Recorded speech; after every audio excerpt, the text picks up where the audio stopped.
In the blazing summer of 1942, Allied forces faced total collapse in North Africa as German armor drove within striking distance of the Suez Canal. British forces were losing tanks at an alarming rate against German 50mm cannons and deadly 88mm anti-tank guns. Yet the armored vehicle that arrived to stop the crisis was neither sleek nor technologically perfect. It was a towering machine standing over 3 meters tall, armed with a main cannon awkwardly fixed into the right side of its hull. This was the American M3 Lee medium tank, an emergency design born out of sheer industrial urgency. In May 1940, the rapid fall of France shocked American military planners. At that time, the United States Army ranked 19th in the world in overall strength, possessing only 18 M2 medium tanks equipped with light 37mm guns that were completely obsolete. American commanders realized they desperately needed a heavy 75mm gun on the battlefield. However, American heavy industry in 1940 could not yet mass-produce a 360-degree rotating turret large enough to house such a powerful weapon. Developing the iconic M4 Sherman would take up to 2 years. To prevent catastrophic delays, the Ordnance Department approved the M3 design in August 1940 as an interim stopgap. Engineers mounted a 75mm gun into a hull sponson with a limited traverse of only 30 degrees, topped by a smaller 37mm turret. Between August 1941 and December 1942, American factories, including the Chrysler Detroit Tank Arsenal, delivered 6,258 units of this unusual combat vehicle. Before we go on, would you have trusted your life to this emergency iron giant in the sands of North Africa? Subscribe to the channel for more military history breakdowns, and tell me where you are watching from. The engineering profile of the M3 Lee medium tank presented severe tactical contradictions that immediately tested the endurance of its crews. The most glaring flaw was its massive height of 3.12 meters, making it nearly half a meter taller than the German Panzer IV. This extreme profile resulted from installing a Continental R975 9-cylinder radial aircraft engine, delivering 400 horsepower. Because the aircraft engine output shaft ran at an angle down toward the front transmission, engineers had to elevate the entire fighting compartment floor. On the flat North African desert, this made concealment nearly impossible, preventing crews from taking hull-down positions behind low sand ridges. Furthermore, mounting the primary 75mm M2 gun inside a hull sponson restricted its horizontal firing arc to just 30 degrees. If an enemy target appeared outside that narrow cone, the driver had to rotate the entire 27-ton vehicle to engage. Early production models also utilized riveted armor plates with a maximum frontal thickness of 51 millimeters. Under direct impact from German solid-shot projectiles, internal rivet heads could shear off inside the cabin, creating dangerous metallic fragments that threatened the 7 crew members operating inside. Despite these serious design compromises, the vehicle delivered the precise firepower breakthrough Allied forces desperately needed. The 75mm cannon fired the M48 high-explosive projectile, weighing 6.66 kilograms out to an effective range of 2,500 meters.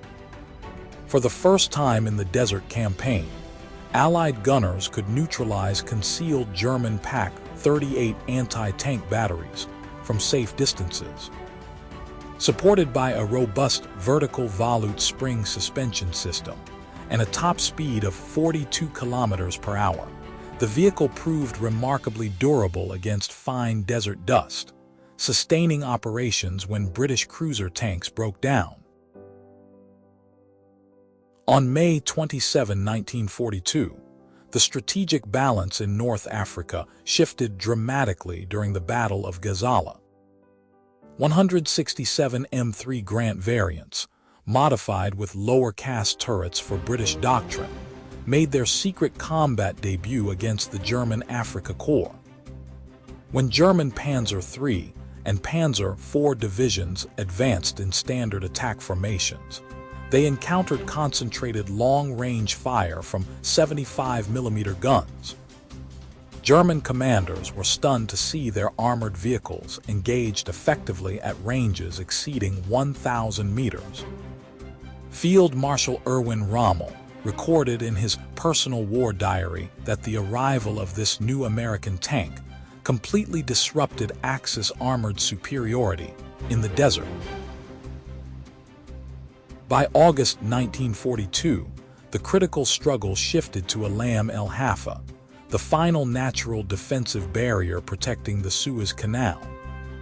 Recognizing the severe vulnerability of the tall vehicle profile, General Bernard Montgomery implemented a decisive tactical adjustment.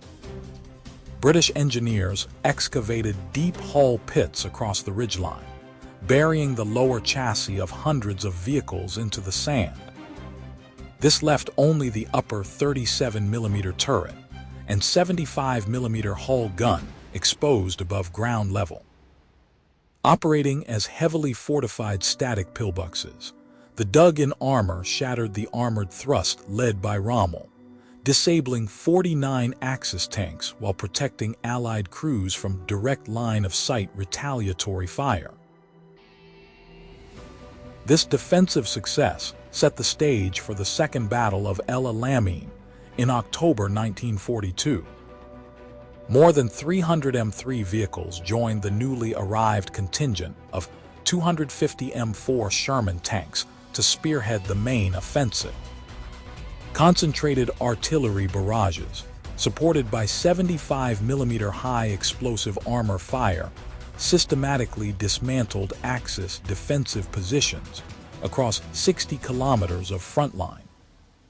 By November 1942, Allied armored strength decisively broke Axis resistance in Egypt, permanently securing vital Middle Eastern fuel reserves and opening the Mediterranean theater.